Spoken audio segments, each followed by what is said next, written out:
Halo, Shalom, teman-teman adik-adik sekalian. Salam ketemu lagi ya. Saat ini saya ingin bawakan Mazmur 138 sampai dengan 141. Kayaknya cukup panjang ya, tapi sebelumnya kita dengarkan Alkitab Suara dulu ya. Dari Daud. Aku hendak bersyukur kepadamu dengan segenap hatiku. Di hadapan para Allah, aku akan bermazmur bagimu. Aku hendak sujud ke arah bait-Mu yang kudus dan memuji namamu. Oleh karena kasih-Mu dan oleh karena setia-Mu. Sebab kau buat namamu dan janji-Mu melebihi segala sesuatu. Pada hari aku berseru, Engkau pun menjawab aku. Engkau menambahkan kekuatan dalam jiwaku. Semua raja di bumi akan bersyukur kepadamu ya Tuhan. Sebab mereka mendengar janji dari mulut-Mu. Mereka akan menyanyi tentang jalan-jalan Tuhan. Sebab besar kemuliaan Tuhan. Tuhan itu tinggi, namun Ia melihat orang yang hina dan mengenal orang yang sombong dari jauh. Jika aku berada dalam kesesakan, Engkau mempertahankan hidupku. Terhadap amarah musuhku, Engkau mengulurkan tangan-Mu, dan tangan kanan-Mu menyelamatkan aku. Tuhan akan menyelesaikannya bagiku. Ya Tuhan, kasih setiamu untuk selama-lamanya. Janganlah kau tinggalkan perbuatan tangan. Kita bisa lihat di sini di Mazmur 138 tuh si Daud bilang begini. Hendak sujud ke arah bait-Mu yang kudus dan muji namamu oleh karena kasih dan kesetiaan-Mu. Sebab kau buat namamu dan janjimu melebihi segala sesuatu.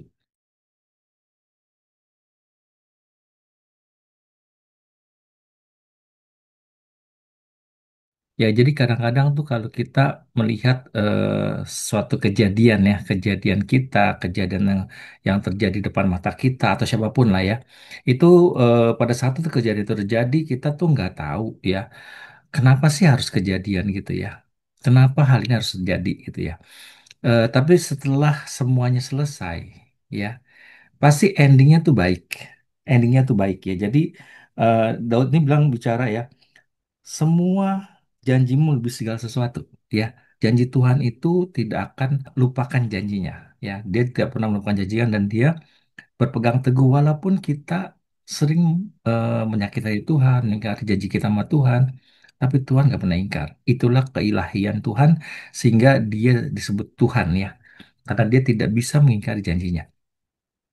Kita tahu bahwa si Daud itu dikejar-kejar Saul, mau dibunuh, bahkan anaknya sendiri ya Absalom juga mau bunuh dia ya. Eh, itu Tuhan selalu ada sama dia, ya. Tuhan nggak pernah meninggalkan dia. Saya bayangin ya, saat kita berada di kondisi Daud ini insecure, kita merasa tuh kita nggak punya tempat aman, rasa aman. Siapapun yang kita temuin, masa tuh jadi lawan kita, musuh kita. Ya itu tekanan yang luar biasa yang Daud alami gitu loh ya. Jadi kebayang nggak ya kalau kita di posisi Daud saat itu apa yang kita melakukan? Ya, di sini tahu tuh tetap mengandalkan Tuhan ya, tetap dia berserah pada Tuhan. Dia bilang di ayat-ayat sebelumnya, pada hari aku berseru, ayat 3 ya, Engkau menjawab aku, Engkau menambah kekuatan dalam jiwaku.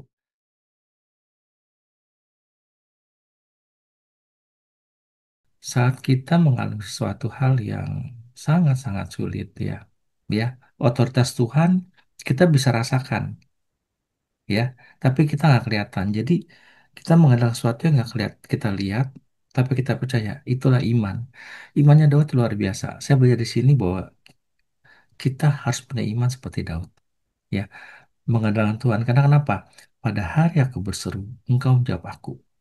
Engkau menambah kekuatan dalam jiwaku. Jadi hari-hari ini yang saya jalankan saat ini pun juga begitu. Baru bagaimana saya mengandalkan Tuhan yang tidak kelihatan, tapi saya bisa rasakan dan Tuhan banyak menjawab segala hal doa-doa kita dan tahu permasalahan kita. Nah, ini teman-teman adik-adik kalian, cobalah kalian kita tuh belajar eh, berapa besar sih iman kita, berapa besar kepercayaan kita sama Tuhan. Itulah saat kita iman kita diuji. Ya, seberapa besar iman kita. Seperti emas dan perak ya. Emas itu kelihatan hasilnya akan baik bila mana dibakar. Semakin dibakar emas semakin kelihatan ya. Jadi disitulah Daud belajar berserah dan percaya sepenuhnya sama Tuhan. Ya, ya di sini Daud melihat ya, engkau meninggikan firman-Mu melebihi segala namamu. Engkau meninggikan firman-Mu melebihi segala namamu. Ya, jadi teman-teman adik-adik ya, Tuhan tuh concern. Tuhan tuh tidak pernah mengingkari janjinya. Janji Tuhan apa sih? Firman Tuhan. Ya, janji Tuhan itu adalah firman Tuhan yang keluar dari mulut Tuhan. Bagaimana tuh Daud memegang hal itu ya sehingga dia mengandalkan Tuhan sampai dia bikin satu kepercayaan yang luar biasa di mana dia bilang janji Tuhan tidak pernah gagal. Tuhan tetap setia meskipun manusia tidak. Apa yang Tuhan firmankan pasti terjadi. Apa yang Tuhan firmankan pasti terjadi. Kita bisa melihat bagaimana Daud sangat-sangat mengandalkan Tuhan ya. Dia percaya bahwa firman Tuhan ya dan amin dan janji Tuhan tidak pernah salah ya. Jadi Tuhan itu tidak pernah meleset ya. Luar biasa.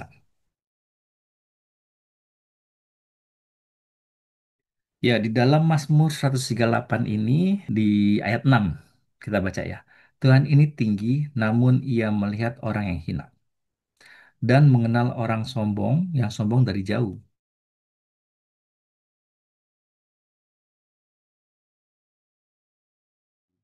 Nah, coba teman-teman sama adik-adik baca lagi nih ya. Tuhan itu tinggi namun ia melihat orang yang hina.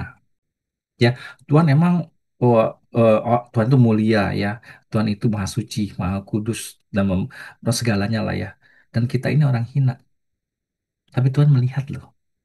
Tuhan melihat hati kita, kerendahan hati kita, ya. Tapi di sini juga dia bilang dan mengenal orang yang sombong dari jauh. Tuhan mengenal orang sombong, tapi nggak mau deket-deket ya, karena Tuhan benci sama orang sombong. Bahkan dia nggak mau kenal sama orang sombong. Siapa sih orang yang sombong itu? Nah, itu dia kita juga loh. Kita juga. Kenapa bisa begitu?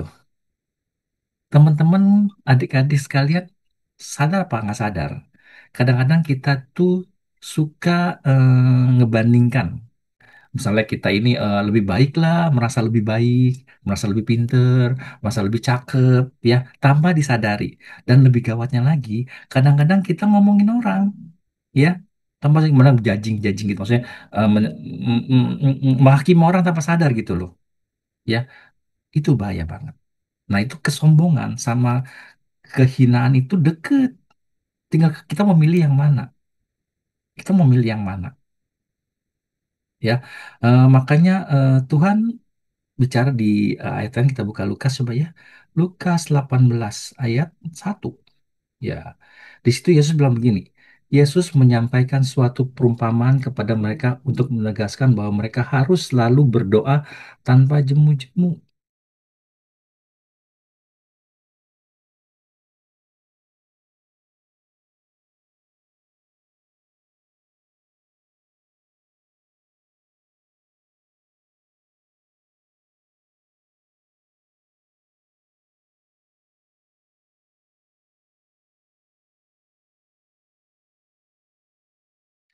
Maksudnya gini loh, kita sebagai anak Tuhan, kenapa sih harus berdoa? Harus baca firman pasti juga ya. Kalau kita berdoa, pasti kita dasarnya juga firman, ya. Pada saat kita berdoa tuh kita tuh harus percaya bahwa kita tuh bukan siapa-siapa, ya. Yang berdaulat, yang berkuasa, yang memberikan kita ada sampai hari itu karena Dia. Makanya Tuhan selalu Dia minta kita selalu tidak jemu-jemu berdoa. Karena doa itu membawa kita tuh lebih sadar akan kehinaan kita, kekurangan kita. Jadi kita tidak sombong, lepas dari kesombongan. Karena banyak sekali ya kita orang hina tapi sombong juga. Makanya ada yang bilang ini ya, orang sombong kalau kaya masih mending. Tapi ada orang susah, gembel, sombong. Nah itu bahaya banget ya, gitu loh. Nah itu kita dari Mazmur ini kita belajar ya, bahwa kita mau milih apa, jadi orang hina apa dari orang sombong. Tuhan kasih perumpamaan lagi di Lukas 18 ayat 10 ya, saya bacain buat teman-teman semuanya. Ada dua orang yang pergi ke bait Allah untuk berdoa. Yang seorang adalah Farisi dan yang lain pemungut cukai.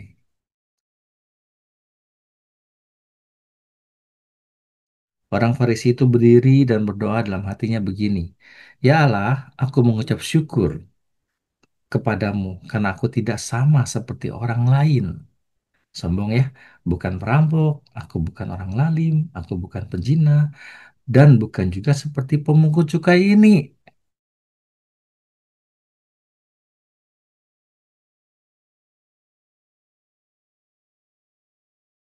Aku berpuasa 2 kali seminggu, aku memberikan sepersepuluh dari segala penghasilanku.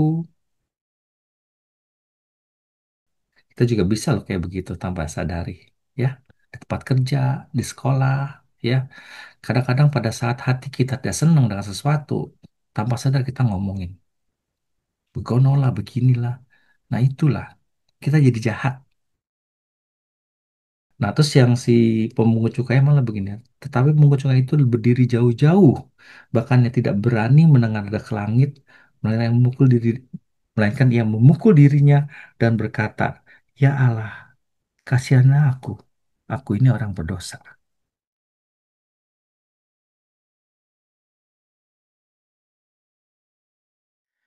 Coba bayangkan kalau kamu ketemu orang kayak begini, gimana hati kita nggak luluh? Begitu juga dengan Tuhan.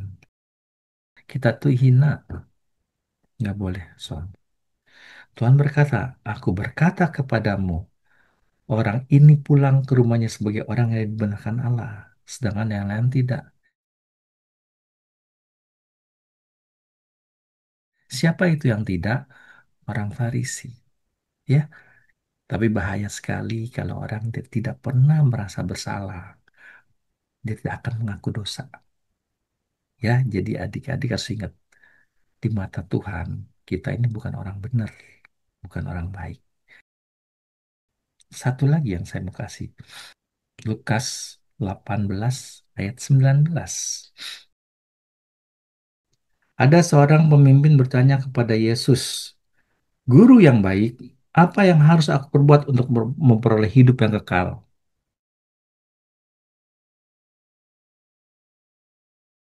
Jawab Yesus luar biasa. Di ayat 19-nya, Mengapa kau katakan aku baik? Tak seorang pun yang baik selain Allah saja.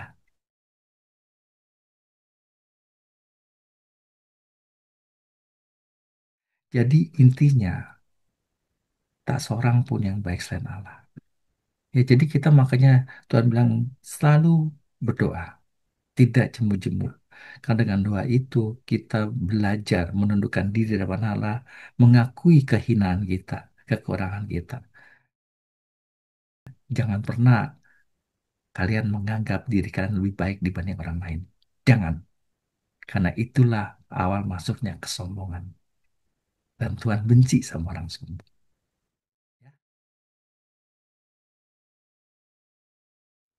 Ya, yang terakhir 138 ayat 8 ya. Tuhan akan menyelesaikan segala-galanya bagimu, bagiku. Ya Tuhan, kasih setiamu tetap untuk selama-lamanya.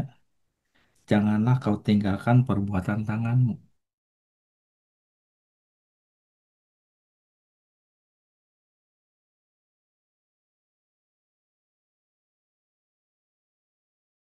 Daud di sini tahu bahwa segala sesuatu, ya, mulai dari awal kejadian sampai dengan akhir, itu Tuhan yang punya rencana.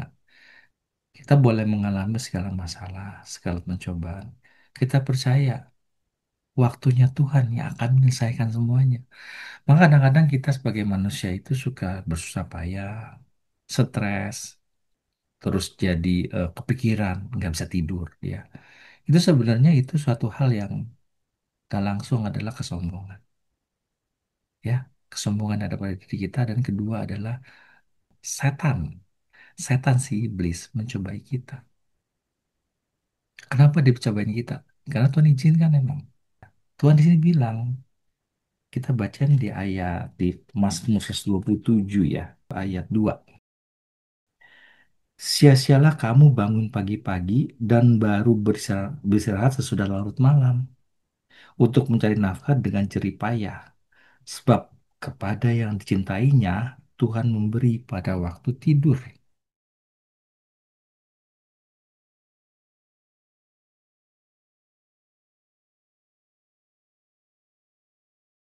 Ya, jadi bukannya kita males ya. Maksudnya tuh kita tahu bagian kita. Ya, kita kan orang hina. Kita harus mendapatkan ibadah Tuhan. Tuhan maunya apa? Apa yang harus kita lakukan? Itu juga hari ini yang saya jalanin. Ya, Tuhan maunya apa sih yang harus saya lakukan? Ya, mungkin selama ini Tuhan berikan suatu hal bahwa kesombongan yang saya sudah lakukan inilah akibatnya, gitu ya. Jadi teman-teman di sini belajar bahwa kejatuhan manusia itu satu halnya karena kesombongan. Pasti. Ya, kesalahan seseorang itu terjadi karena kesombongan. Kesombongannya apa sih? Merasa dia diri paling benar, nggak mau lihat pendapat orang lain. Yang lebih bahayanya, nggak mau dengar suara Tuhan. Apa yang Tuhan mau itu yang bahaya. Ya, boleh teman-teman adik sekalian lihat kejatuhan manusia itu karena satu kesombongan. Pasti itu nomor satu. Ya, nah jadi di sini Daud menyadari akan hal itu. Ya. Luar biasa loh. Ya, dia seorang raja, dia menyadari karena banyak cobaan juga yang dilakukan. Mungkin dia melakukan kesombongan juga yang nggak diceritakan dalam Alkitab. Ya pasti itu ya. Jadi dengan alur hidupnya Daud itu menggambarkan kedaulatan Tuhan tuh sempurna. Ya, tapi Daud selalu pada saat akhir dia bilang dia menyerahkan semuanya ke dalam tangan Tuhan. Karena ada satu ayat dia bilang, aku ingin tidur tentram di dalam baitmu. Ya, karena emang Tuhan berikan kita itu untuk istirahat. Bagaimana kalau kita nggak istirahat? Ya, jadi kita rajin kerja keras boleh, tapi ada waktunya. Kita tidak bisa menyelesaikan semuanya. Banyak hal yang kita tidak bisa kendalikan. Itu urusannya Tuhan. Ya, maka Tuhan bilang, di waktu tidur aku memberikan berkatnya kepada orang-orang yang kucintai. Nah, Tuhan mencintai bahwa kita kepada manusia yang hina, yang sadar akan kekurangannya, yang sadar akan kelemahannya. Ya, adik-adik teman-teman sekalian ingat itu. Ya, kita harus bersandar, bersujud dan berserah pada Tuhan bahwa Tuhan mempunyai otoritas penuh atas semuanya tentang diri kita. Bukan hanya yang tidak bisa kita kendalikan loh, sama hal-hal yang kita bisa kendalikan. Ya, di banyak hal kadang-kadang tuh kita, wah urusan kecil mah suruh Tuhan. Ya, jangan salah. Bisa jadi emang Tuhan suruh kok. Biar aku yang mengerjakan itu. Ya, jadi itulah. Jadi kita harus mengerti panjang dan lebar pikiran Tuhan. Ya, besar dan dalam. Ya, Tuhan punya rencana di situ kita. Makanya kita harus cari tahu. Ya, kita lanjut di Mazmur 109. Untuk pemimpin biduan, Mazmur Daud. Tuhan, Engkau menyelidiki dan mengenal aku.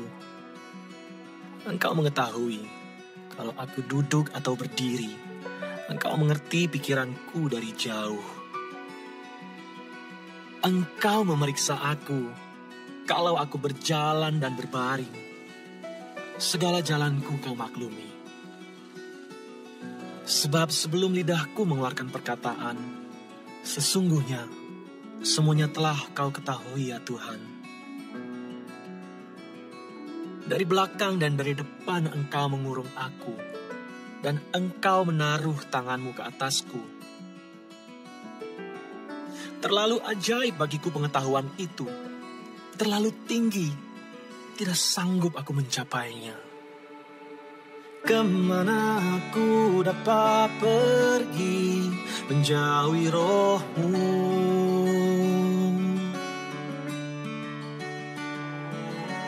Kemana aku dapat lari dari hadapan-Mu?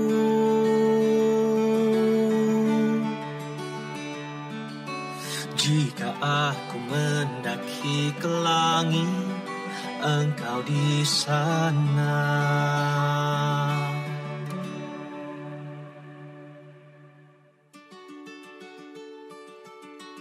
Jika aku menaruh tempat tidurku di dunia orang mati, di situ pun Engkau. Jika aku terbang dengan sayap fajar dan membuat kediaman di ujung laut, juga di sana tanganmu akan menuntun aku dan tangan kananmu memegang aku. Jika aku berkata, biarlah kegelapan saja melingkupi aku dan terang sekelilingku menjadi malam, maka kegelapan pun tidak menggelapkan bagimu, dan malam menjadi terang seperti siang, kegelapan sama seperti terang. Sebab Engkaulah yang membentuk buah pinggangku, menenun aku dalam kandungan ibuku. Aku bersyukur kepadamu oleh karena kejadianku dahsyat dan ajaib. Ajaib apa yang kau buat, dan jiwaku benar-benar menyadarinya.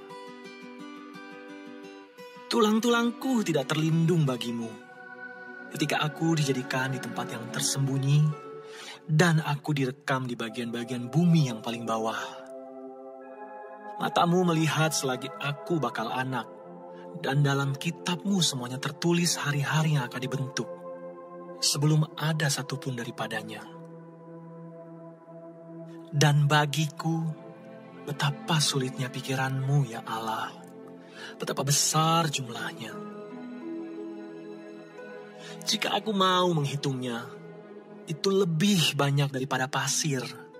Apabila aku berhenti, masih saja aku bersama-sama Engkau. Sekiranya Engkau mematikan orang fasik ya Allah, sehingga menjauh daripadaku penumpah-penumpah darah yang berkata-kata dusta terhadap Engkau dan melawan Engkau dengan sia-sia. Masakan aku tidak membenci orang-orang yang membenci Engkau ya Tuhan, dan tidak merasa jemu kepada orang-orang yang bangkit melawan Engkau. Aku sama sekali membenci mereka. Mereka menjadi musuhku. Selidikilah aku ya Allah, dan kenallah hatiku.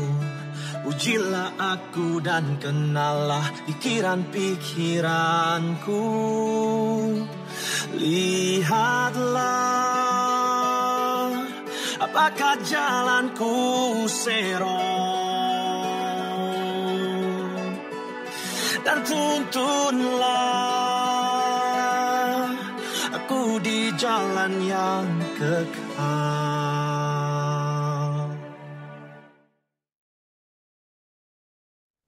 Ini pasal bagus banget ya. Jadi ini ada 24 ayat. Saya bagi 4 bagian ya. Bagian pertama itu Allah kita yang maha tahu. Tuhan, Engkau menyelidiki dan mengenal aku. Engkau mengetahui kalau aku duduk, berdiri. Engkau mengetahui pikiranku dari jauh, ya. Engkau meriksa aku kalau aku berjalan dan berbaring, segala jalanku kau maklumi, bla bla bla bla bla, ya.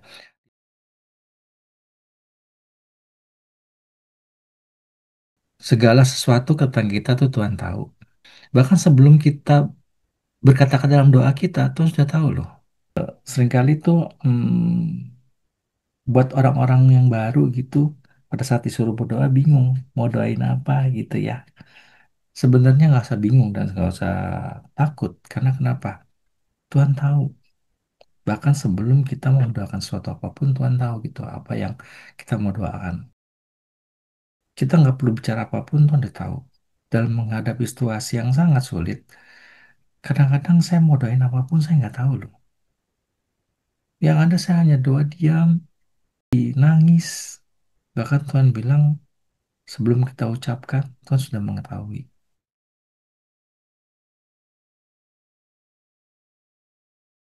Ya, itu perikop yang pertama ya. Yang kedua adalah Allah hadir di mana-mana. Ya, kalau kita baca di sini, eh, kemana aku dapat pergi menjadi rohmu? Dan ngomong begitu ya, dari ayat 7 sampai dengan 12 ya. Kemana dia pergi, kita naik ke langit, dia ada. Kita turun ke dunia orang mati pun dia ada di sana. Kita terbang dengan sayap fajar sampai ke ujung laut pun Tuhan ada. Ya jadi hal ini pun yang membuat saya tuh yakin bahwa kita sebagai anak Tuhan percaya ya, hidup kita tuh tergantung Dia. Dan Dia bilang di sini kita nggak bisa ngumpet kok. Kita nggak bisa lari dari Dia. Kemanapun kita pergi, Dia ada di sana. Ya. Jadi teman-teman, adik-adik kalian tidak perlu usah takut. Apapun yang kalian hadapin saat ini, Tuhan tuh ada bersama-sama dengan kalian. Ya. Terus yang ketiga, Allah menciptakan dan merancang kita sejak dalam kandungan. Ya, itu di ayat 13 sampai dengan 18.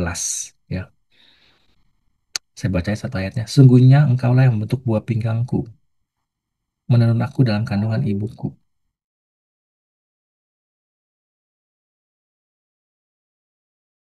Sebelum kita ada, ya sebelum kita ada dibentuk pun Tuhan sudah memberikan satu rancangan buat kehidupan kita.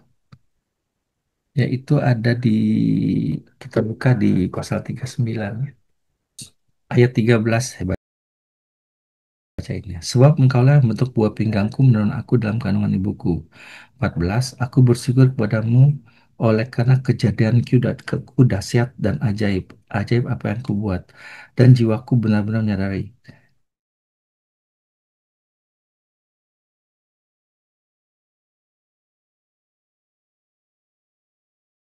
Tulang-tulangku tidak terlindung bagimu ketika aku dijadikan tempat yang tersembunyi dan aku direkam di bagian minggu yang paling bawah.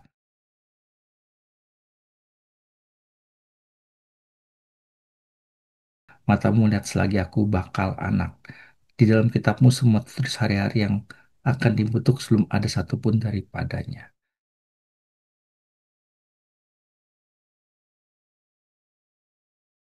Dahsyat banget ya. Jadi kita nih teman-teman adik-adik sekalian ya, kita sebagai anak Tuhan, Tuhan ciptaan kita, Tuhan punya rencana. Ya, rencana yang baik pastinya ya. Bukan rancangan kecelakaan, bukan. Ya, tapi rancangan yang baik. Jadi makanya kita sebagai anak Tuhan, sayang sekali kalau kita nggak mengenal rancangan Tuhan atas diri kita. Ya, sehingga itu kita tuh nggak tahu arahnya mau kemana. Ya, makanya kita harus tahu pegang hidup kita cuma Tuhan. Tuhan kita itu batu penjuru. Kalau kita bilang nakoda, itulah ada kompasnya. Kompasnya kita tuh Tuhan Yesus. Ya, arahnya adalah Dia mau arahkan kita kemana kita harus ikut. Ya, dan percaya kita akan selamat dan kita akan beroleh sesuatu hal yang luar biasa. Yang keempat, dijauhkan dari orang pendusta. Nah, di sini Daud bilang di ayat yang ke-21, bagaimana mungkin aku tak benci orang yang benci engkau ya Tuhan? Aku sama sekali benci mereka, mereka menjadi musuhku.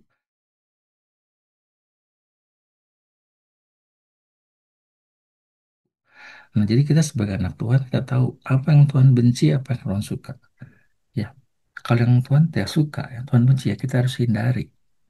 Ya, ya kalau dia, Tuhan memang janganlah kita kumpul dengan para pencemooh, ya, para saksi dusta, ya, jangan duduk bareng dengan dia. Itu dia, karena Tuhan tidak mau. Terus yang terakhir dari pasal ke-9 ini adalah yang kelima, doa untuk dimurnikan selalu. Di ayat 23, Daud bilang, sedikilah aku ya Allah, dan selamilah hatiku. Ujilah aku dan telah pikiran-pikiranku. Lihatlah apakah jalanku serong, dan tuntunlah aku di jalan yang kekal.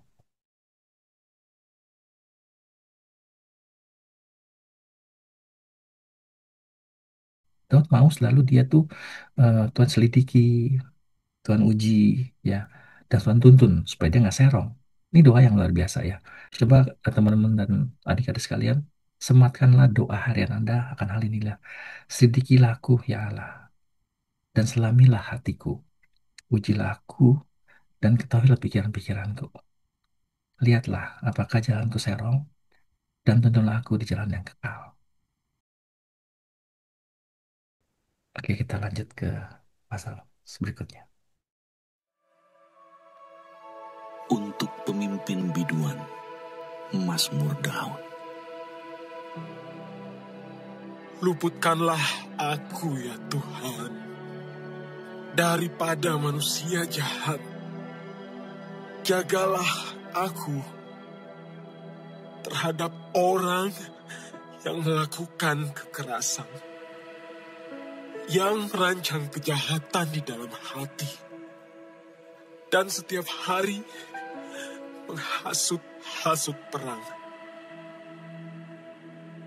Mereka menejamkan lidahnya seperti ular. Bisa ular senduk ada di bawah bibirnya. Selah. Peliharalah aku, ya Tuhan, terhadap tangan orang fasik. Jagalah aku terhadap orang yang melakukan kekerasan, yang bermaksud menjatuhkan aku. Orang congkak dengan sembunyi memasang jerat terhadap aku. Dan mereka membentangkan tali-tali sebagai jaring. Di sepanjang jalan, mereka menaruh perangkap terhadap aku. Selah. Aku berkata kepada Tuhan,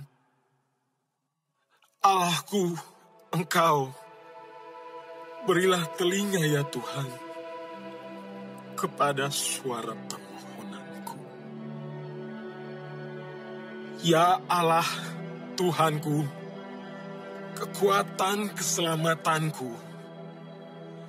Engkau menudungi kepalaku pada hari pertarungan senjata. Ya Tuhan, jangan penuhi keinginan orang fasik. Jangan luluskan tipu rencananya. Selah. Orang-orang yang mengelilingi aku meninggikan kepala. Biarlah bencana yang diucapkan mereka menimpa mereka. Biarlah ia menghujani mereka dengan bara api. Biarlah ia menjatuhkan mereka ke dalam jurang sehingga tidak bangkit lagi. Pemfitnah tidak akan diam tetap di bumi. Orang yang melakukan kekerasan akan diburu oleh malapetaka.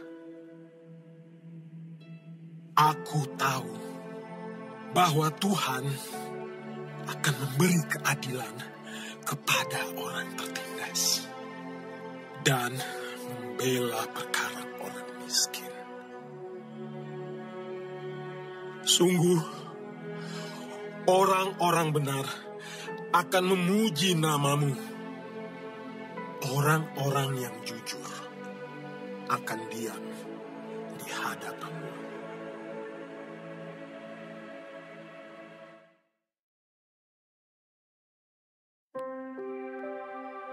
Mazmur Daud. Ya Tuhan, aku berseru kepadamu. Datanglah segera kepadaku. Berilah telinga kepada suaraku waktu aku berseru kepadamu. Biarlah doaku adalah bagimu seperti persembahan ukupan, dan tanganku yang terangkat seperti persembahan korban pada waktu petang. Awasilah mulutku ya Tuhan. Berjagalah pada pintu bibirku. Jangan condongkan hatiku kepada yang jahat, untuk melakukan perbuatan-perbuatan yang fasik bersama-sama dengan orang-orang yang melakukan kejahatan.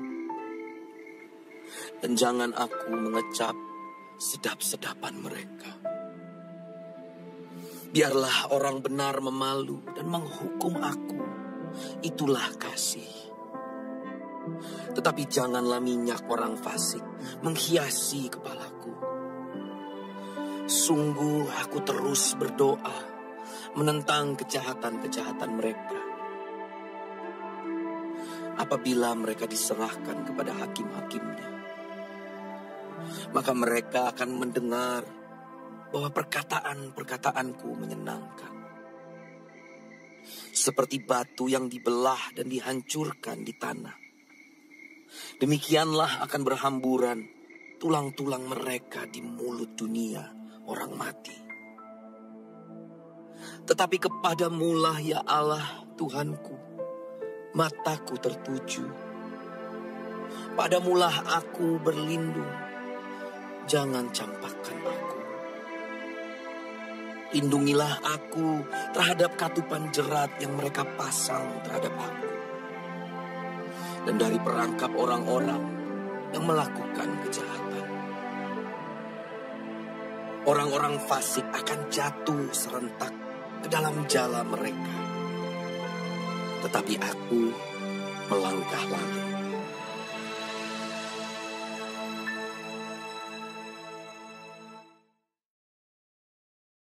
Di sini saya menggabungkan antara Mazmur 140 dan 141 karena kalau dilihat benang merahnya sama ya. Di mana di pasal ini itu Daud memohon pertolongan Tuhan, perlindungan Tuhan dan pembelaan Tuhan. Ya, kalau kita bicara di sini adalah di Mazmur 140 ayat 2. Luputkanlah aku ya Tuhan daripada manusia jahat. Jagalah aku terhadap orang-orang yang melakukan kekerasan.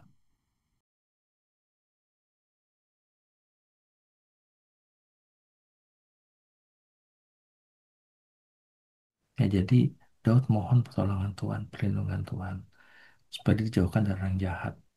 Ya, jadi Daud tuh benar-benar mohon pertolongan, perlindungan, dan pembelaan Tuhan. Makanya di ayat selanjutnya, ayat 9 ya. Ya Tuhan, jangan penuhi keinginan orang fasik. Jangan luluskan tipu rencananya.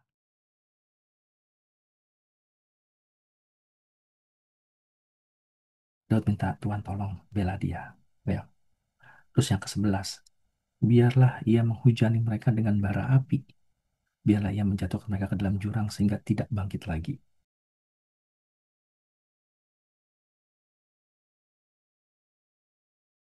Ya, dia mohon Tuhan melakukan segala pertolongan buat Daud, bela Daud ya. Begitu juga di pasal 141 ya. Daud juga minta pohon perlindungan Tuhan di ayat 4 ya, kita baca ya. Jangan condongkan hatiku pada yang jahat untuk melakukan perbuatan fasik yang fasik bersama-sama dengan orang-orang yang melakukan kejahatan. Jangan aku mengecap sedap-sedapan mereka.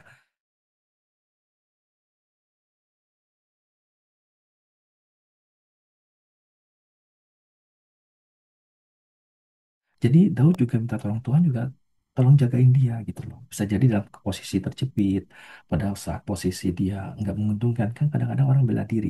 Ya, pada saat orang bela diri dia akan menjatuhkan orang lain juga. Ya, maka Daud mau Tuhan jagain dia juga gitu loh. Hebat ya Daud ya, maksudnya dia mau Tuhan juga jangan sampai dia jatuh gitu, jangan sampai jatuh. Karena seringkali itu kita tanpa sadar, karena kita merasa benar, merasa nggak salah, kita bela diri dan pada saat bela diri itu menjatuhkan orang lain, membuat orang lain jadi susah. Nah itu dia.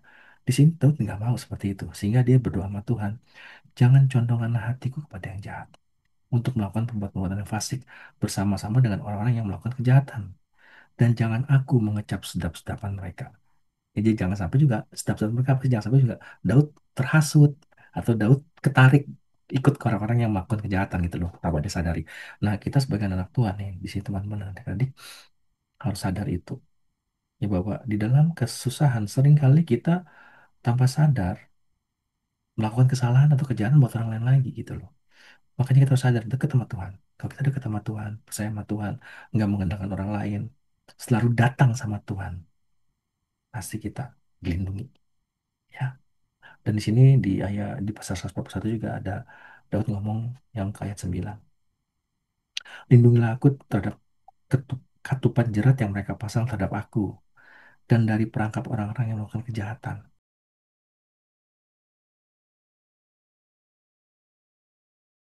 Nah, dia tahu juga mau Tuhan lindungi. Jangan sampai dia jatuh ke dalam jerat orang yang mereka pasang jebakan-jebakan. Karena orang jahat di sana kan pasti akan melakukan bela diri dia untuk bisa menjatuhkan kita lebih dalam lagi, lebih parah lagi. Itulah orang jahat ya. Maka Daud juga di sini minta perlindungan Tuhan dan minta pembelaan Tuhan. Ya. Nah, jadi kurang lebih antara Mazmur 140 dan 141 itu sama ya, di mana Daud itu memohon pertolongan Tuhan, perlindungan Tuhan, dan pembelaan Tuhan. Saya mau rangkum dari 139 pasal 1 sampai dengan 141. Ya, Daud itu adalah orang yang berkenan pada Tuhan. Kenapa? Karena dia selalu satu, ya, bersandar pada Tuhan, berserah pada Tuhan. mencari Tuhan dalam segala hal. Ya. Dua, dia selalu mencari kehendak Tuhan. Ya, apa yang dimaukan sehingga dia jangan jatuh ke dalam dosa, tidak jatuh ke dalam jerat-jerat musuh. Ini nggak gampang loh, nggak gampang. Ya. Dan yang ketiga, mencari pembelaan Tuhan, bukan kepada manusia, tapi kepada Tuhan saja dia minta pembelaan dan pembenaran. Karena bila Tuhan bela kita, berarti kita dibenarkan. Oke, itu aja. Terima kasih. Bye.